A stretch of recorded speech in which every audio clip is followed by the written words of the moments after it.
A report by the National Principals Association says that 71% of all high school dropouts come from fatherless homes, which is nine times the national average. 9 times the national average. Now, a lot of this has to do with poverty again. Oh, yeah, this is Scott Conway, PhD, JD, with mothersraisingsense.com. But a lot of this has to do with poverty again. And when you're looking at a poverty issue, you have much higher dropout rates when you live in poverty than you do when you don't live in poverty. It doesn't have to be necessarily living in affluence, but the less poverty you live in, the more likely you are to finish various levels of school. So there is that part. But as far as part of it, is you begin to look at what does the kid grow up seeing. Sometimes you have mothers, especially if you had the children young and they kind of see education and maybe they see college degrees don't seem to produce good jobs, and they begin to get this idea that, well, education isn't really it, maybe I should drop out of school and just get a job. And when you're 16, that might sound like that's a pretty smart idea, because you get to the end of being 16 and what do you have to show for it at the end of the school year, as opposed to you work the whole year, what do you have to show for it at the end of the school year. And so there is some of that.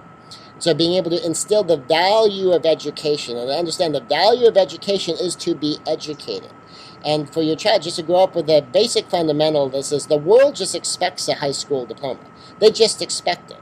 That's why most adults who drop out of high school later on, they go back for their GED, because they begin to face that reality. The world just expects this.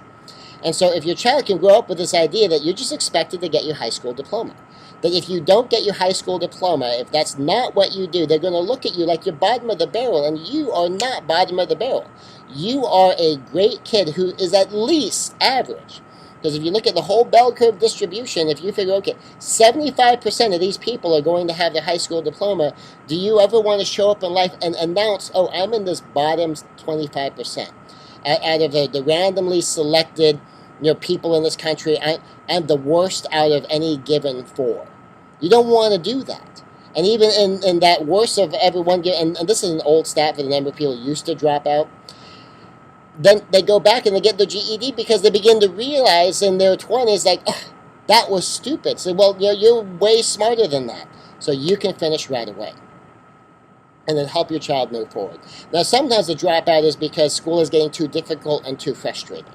Well, with the resources available today, all the alternatives to conventional schooling available today, we can get a lot more kids through school. If a child is willing to do the work, then we have the resources available to help any child be able to do the work.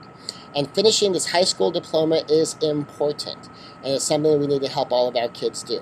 And it begins as young as possible for the child to just have the presumption built into them that, of course, you're going to get a high school diploma.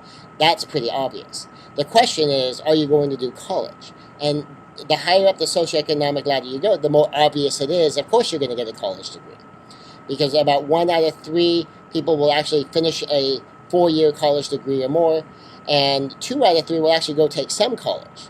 So most people who finish high school seem to go take at least 1 college class.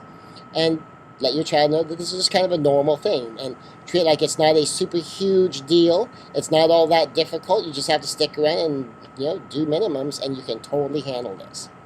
And so when you're looking at just the aspect of this, of where does this come from, why does this happen more in the fatherless households than other households, well, a lot of that has to do with a simple thing as the poverty effect and not having a parent at home to keep reinforcing that. And when you're spending all of your time just trying to get through a day, it's an easy thing to forget how important the school can be.